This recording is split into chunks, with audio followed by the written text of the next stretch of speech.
저는 개인적으로 해서 9월 FOMC 전까지는 쉬는 게 좋다. 오히려 적절하게 조정 받아주면 다음에 이제 FOMC에서 이번에 금리 인하할 가능성이 높잖아요. 그럼 이제 가을에 상당히 부담 없는 수준에서 레벨업 할 텐데 일단 기본적으로 미국이 금리 인하한다는 건 돈 푼다는 얘기예요. 네. 그럼 미국 경기가 좀 나아지겠죠. 네. 지금 당장보다는 조금 9월 후반부나 10월을 좀 기대는 하고 있습니다. 후반부나 예. 유가 하락의 수혜주가 대한항공 같은 거죠. 항공주들.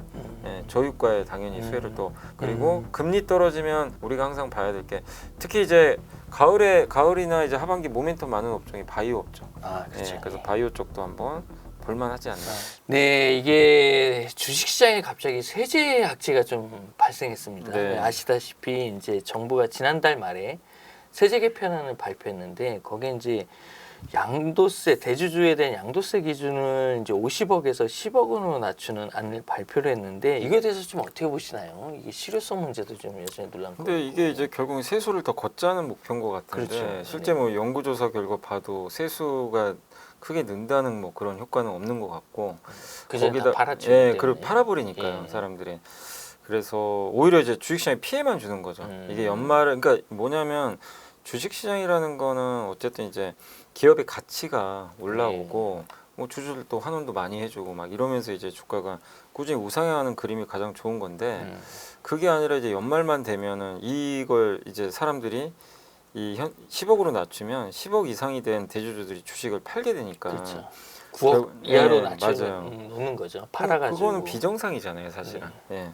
그래서 그런 비정상적인 상황들이 지난 몇 년간 계속 발생했는데 사실은 이게 딱 표면적으로 보면요. 이번에 이제 기재부에서도 나왔던 얘기가 뭐냐면 12월 달에 실제로 주식시장 상승률 보면 올랐다. 이 얘기를 해요. 근데 그거는 왜 왜곡이 됐냐면요. 10월부터 팔아요. 맞아. 못 팔아요, 12월에. 이게 12월에 한꺼번에 팔려면은 예. 자기 주식이 훨씬 더 힘들어요. 빠지니까 맞아요. 미리 팔겠죠. 미리 당연히. 팔아요. 예. 심지어 9월부터 맞습니다. 한다는 얘기도 있고 예. 빠른 사람들은 그러니까 4분기부터 시작을 하는 건데 네. 그럼 그때 되면 보통 11월까지 많이 팔아놔요. 수급이 안 좋아지는 안 거죠. 좋아져요. 그렇게 되면. 그래서 특히 코스닥에 영향 네. 받고 근데 12월 중순 지나면 네. 그때는 웬만한 사람 다 팔았거든요. 네. 그래서 주가 지수가 오히려 그 후로는 왜 오르냐면은 이제 연초 기대감하고요. 그때 또 이제 이 미리 팔아놓은 사람들 입장에선 어쨌든 연초에 살 거 아니에요. 다시 그렇죠. 사야 되는데 눈치가 빠른 투자들은 그때쯤 들어갑니다. 어. 매수를 시작을 해요. 이거 어차피 이제 1월 되면 또 오를 올라간다. 거니까. 네. 오를 만한 데를 네, 미리 사놓는 맞아요. 거죠. 그러니까 그러다 보니까 12월 전체로 빠지면 딱 데이터만 보면 뭐야 이거 올랐는데 왜 자꾸 빠진다 그러지? 근데 그거는 주식시장 안 해본 사람들은 네. 당연히 그 데이터만 보면은 뭐야 네. 이거 아무것도 아닌데. 네. 그러니까 우리가 주식투자들이 얘기한 말과 다르지 않냐 그렇죠. 이렇게 하지만 투자하는 사람들은 그 데이터를 보는 순간 뭐라고 할 수밖에 없는 네. 거죠. 제대로 알지도 못하는구나. 네. 이제 그럴 수밖에 없는 그렇죠. 거예요. 이제 실제 경험해 보신 분들은 네. 10월부터 영향을 주거든요. 그래서 이런 거는 어쨌든 주식시장의 정상적인 흐름도 망가뜨리는 동시에 이걸 한다고 실제 세제가 더 많이 거치는 것도 아닌데 진짜 세제라도 거치면 또 네. 모르겠는데. 그래서 실효성은 사실상 없다. 이렇게 좀 일단 보고 있는 거죠. 네, 지금 그래서 이제 그런저런 이유가 다 반영돼서 그런지 이제 계속 상승세를 이어왔던 이제 국내 증시가 이제 8월 들어서는 좀 쉬어가는 모습을 보이고 있는데 좀 어떻습니까? 지금 시점에서는 이거 단기 조정 국면에 들어간 거 아니냐? 또 이런 얘기도 나올 법한데요. 근데 저는 좋은 뉴스가 나와도 저는 쉬는 게 맞다고 봐요. 8, 9월까지. 너무 가파르게 왜냐하면 그래야 장기적으로 더 좋아요. 이게 휴식이 좀 있어야. 네. 왜냐하면 이제 여기서 만약에 한번 생각해 보세요. 3,200 갔다가 조정 없이 레벨업이 한 번 더 되잖아요. 뭐 예를 들면 3,400 가면요. 네. 뭔 현상이 되면 포모가 생겨요. 네. 그럼 뒤늦게 이제 개인 투자만이 따라 들어와서 네. 이제 더 돌이킬 수 없는 고점에 사서 우리 몇 번 반복했잖아요. 네. 굉장히 안 좋은 안 사건들. 좋죠. 예. 흔히 이제 버블 생긴다는 네, 얘기처럼.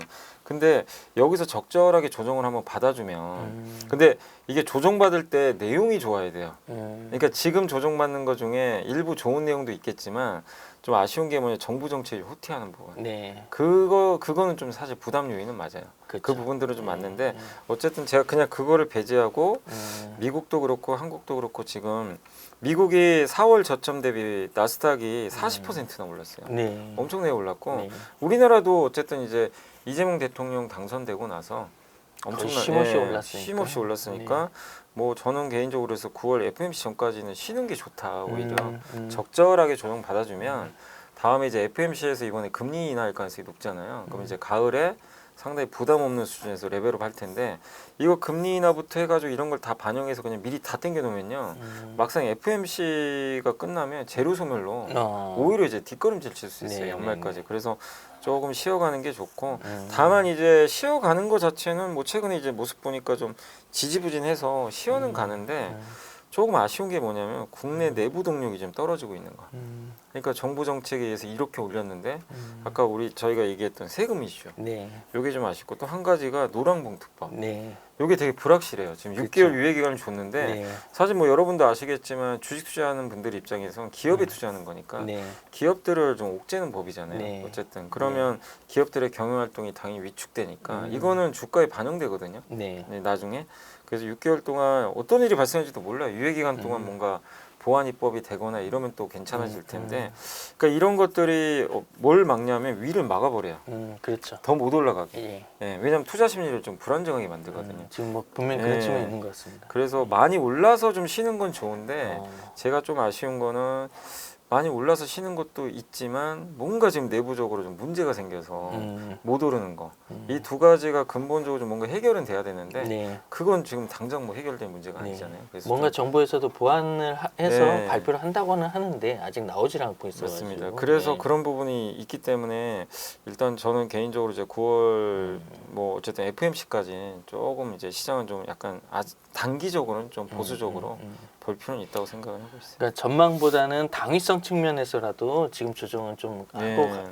가는 게 훨씬 낫다 이렇게 좀 보시네요. 그런 이제 미국의 금리 인하 이제 기조 확연한 금리 인하 기조가 우리나라 증시에는 좀 어떤 영향을 좀 당연히 미칠까요? 호재입니다. 네, 이거는 그렇죠. 굉장히 큰 호재고요. 네. 일단 기본적으로 미국이 금리 인하한다는 건 돈 푼다는 얘기예요. 네. 그럼 미국 경기가 좀 나아지겠죠. 네. 우리도 마찬가지예요. 금리 인하하고 나면 이제 네. 나중에 경기가 좀 네. 살아나는 것처럼. 그리고 금리가 떨어지면 아무래도 자산이 현금 가치가 떨어지니까 그렇죠. 대체 네. 자산이 이제 네. 주식 쪽으로 네. 쏠리게 되고 그리고 이제 가장 전 중요한 게 금리 인하 효과에서 우리나라한테 좋은 효과는 환율을 떨어뜨리게 돼요. 네. 달러가 강세해서 약세로 바뀌게 네. 됩니다. 네. 그래서 금리가 떨어지면 지금 우리나라가 보면 우리나라는 저금리잖아요. 네. 현재 그리고 그 유가도 예전보다 높지 않죠. 네. 저유가 될 것 음, 같아요. 장기적으로. 음. 뭐 미국에서는 40달러 얘기까지 나오더라고요. 내년에 유가를. 네. 근데 하나 이제 마지막 남은 퍼즐 3저 현상 중 어. 저환율. 저완요. 여기서 저환율이란 퍼즐을 맞으면 네. 이게 유동성이 폭발해서 레벨업 할 수가 있거든요. 네. 그래서 그 마지막 퍼즐 중에 하나가 달러인데 음. 이 달러 약세로 만들 수 있는 조건이 하나 지금 금리 인하거든요. 네. 그게 시작됐기 때문에 네. 이 부분은 저는 굉장히 이제 이게 당장 좋다가 아니라 중장기적으로 굉장히 좋은 효과를 일으킨다 이렇게 보고 있습니다. 또 한미 정상회담이 있었죠. 네. 네. 이제 올해 말까지 이제 정책 모멘텀이 없는 데 대한 이제 반응으로 외국인 투자자들의 순매도가 이제 계속 늘었었는데 연말까지 주식시장은 좀 어떻게 좀 보시나요? 그러니까 외국인들의 지금 지수대에서는 뚜렷한 뭔가 모멘텀은 좀 없는 상태에서 주가가 좀 많이 오르다 보니까 네. 외국인들도 갈팡질팡해요. 하루는 네. 사고 하루는 막 팔고 이러더라고요. 근데 결국 여기서 뭔가 정부 정책이 바뀌어서 다시 이제 강화돼서 좋은 쪽으로 모멘텀이 나와준다면 다시 들어올 텐데 지금 아직은 뭐 정부 정책도 세금도 그렇고 이게 확실히 결정이 안 됐잖아요. 네. 그럼 외국인들도 그리고 거기다 미국 이제 증시도 좀 지지부진하다 보니까 외국인들도 좀 지켜보자 네. 이런 심리 같아요. 그래서 네. 저는 이제 결국 환율이 떨어진다는 측면에선 다시 들어올 거는 같은데 그게 조금 시간은 걸리거든요. 시간차가 있으니까. 그래서 외국인들이 지금 지수대에서는 살 것 같지는 않아요. 그냥 좀 관망하다가 예를 들면 이제 만약에 지수가 3천 초반까지 떨어지거나 이렇게 한번 또 가격 매력이 생기면 그때쯤 해서 환율이 내려오는 게 좀 확실히 눈에 보이면 그 후행적으로 외국인들은 또 들어오지 않겠냐. 그래서 저는 들어온다고 생각은 하는데 외국인들이 의외로 환율에 대해서 네, 되게 굉장히 민감하게 예. 반응할 이 방향이 꺾이는 게 보이면 들어올 거예요. 근데 그걸 그렇구나. 좀 시차는 있어요. 네네. FOMC가 일단 끝나야 되는 네, 거니까 네. 그러면 이제 저는 그래서 가을엔 한번 외국인들의 순매수가 좀 늘지 않겠냐. 그래서 그 지수대가 얼마인지 모르지만 외국인들 입장에서는 지수가 또 싸지면 그렇죠. 본인들 입장에서 또 좋겠죠. 네. 그래서 아마 그건 3천 초반대 정도가 좀 될 가능성도 있기 때문에 지금 당장보다는 조금 9월 후반부나 10월을 좀 기대는 하고 있습니다. 예. 하반기에 좀 주목해봐야 할 섹터가 좀 어떻게 보시나요? 일단 이제 기본적으로 하반기에 우리가 이제 에이펙 정상회담에 네. 일단 시진핑 주석은 100% 올지는 몰라요. 네. 사실은 온다고 약속은 한 거는 같은데 네. 뭐 사실 이게 언제든지 바뀔 수 있는 상황이라 근데 일단 트럼프 대통령 온다고 네. 아예 확실하게 얘기를 해버리더라고요. 근데 트럼프가 오면 이 시진핑 주석이 봤을 때도 본인이 안 가면 네. 모양이 되게 이상해지고 뭔가 자기는 피하는 것 같고 네. 자꾸 그래서 올 확률은 저는 되게 높아졌다. 네. 그럼 결국엔 중국 속이죠. 그러니까. 이제 우리나라에 관광들을 많이 올 거니까. 근데 그 주식들이 지금 약간 갈피를 못 차고 오를 네. 듯 말 듯. 요새는 좀 그래요. 왜냐면 좀 약간 선반영된 네. 측면들이 있다 보니까. 네. 그래서 만약에 좀 주식시장이 좀 지지부진하다면 어차피 10월 말에 오잖아요. 그렇죠. 그때 한번 그걸 좀 볼 필요는 있고 그다음 네. 또 한 가지가 이번에 정부 예산안이 정부의 그 R&D 예산안이 발표됐잖아요. 네. 역대 최대로 연구개발 예산을 잡아놨어요. 의지가 되게 강력한 네. 것 같아요. 거기 예. 핵심은 AI입니다. 예. 그래서 AI 기업들이 많이 있는데 우리나라에서 AI에서 어쨌든 이렇게 연구개발 예산이 늘어난다면 AI 뭐 소프트웨어 기업들 수혜를 저는 좀 받을 거라고 보거든요. 그래서 AI 쪽도 한번 이제 우리가 꾸준히 좀 주목하시면 좋겠고 그 다음에 아까 제가 말씀드린 대로 유가가 단기적으로 오를 수 있다 하더라도 저는 결국 저유가로 갈 것 같아요. 그래서 저유가 수혜주가 지금 딱 이게 여러분이 생각하실 때 아마 생각나는 게 아마 두 개 정도 아마 생각이 나실 거예요. 첫 번째가 석유화학. 네. 석유화학은 구조적으로는 안 좋아요. 진짜 최악이죠. 지금 아주 안 좋아가지고. 네, 너무 안 난리인데. 좋죠. 예. 근데 정부가 살리기로 결정을 했죠. 그렇죠. 예. 그래서 이제 망할 수는 없게 됐고 거기다가 중국이 공급 감소 지금 얘기 나오죠. 네. 석유화, 설비 폐쇄, 네. 우리도 폐쇄하고 네. 예. 이 조건 거기다가 유가까지 떨어진다. 네. 원유를 써서 그렇죠. 만들잖아요. 예. 이 조건들이 되게 괜찮아지고 있어요. 그래서 좀 트레이딩 관점에서 음. 석유화학을 이제 좀 비관적으로만 볼 필요는 없지 않냐. 그래서 요새 증권가에서도 막 대한유화 얘기도 많이들 나오더라고요. 네. 보고서들이 좀 나와요. 네. 그러니까 여기는 뭐 이런 거를 몇 년 장기 투자하는 건 아니죠. 네. 아니고 네. 다만 이 업황이 좀 뭔가 변곡점이 네. 생긴 것 같다. 네. 그런 관점에서 보시고 또 유가 하락의 수혜주가 대한항공 같은 거죠. 항공주들. 예, 저유가에 당연히 수혜를 또 저유가 저환율 수혜주들이잖아요. 사실 어떻게 그렇죠. 보면. 예. 그러네요. 그래서 이런 쪽들도 한번 바라볼 필요는 있지 않나. 그리고 금리 떨어지면 우리가 항상 봐야 될 게 특히 이제 가을이나 이제 하반기 모멘텀 많은 업종이 바이오 업종. 아, 그렇죠. 예, 그래서 예. 바이오 쪽도 한번 볼만하지 않나 이렇게 생각하고 있습니다. 네, 그렇군요.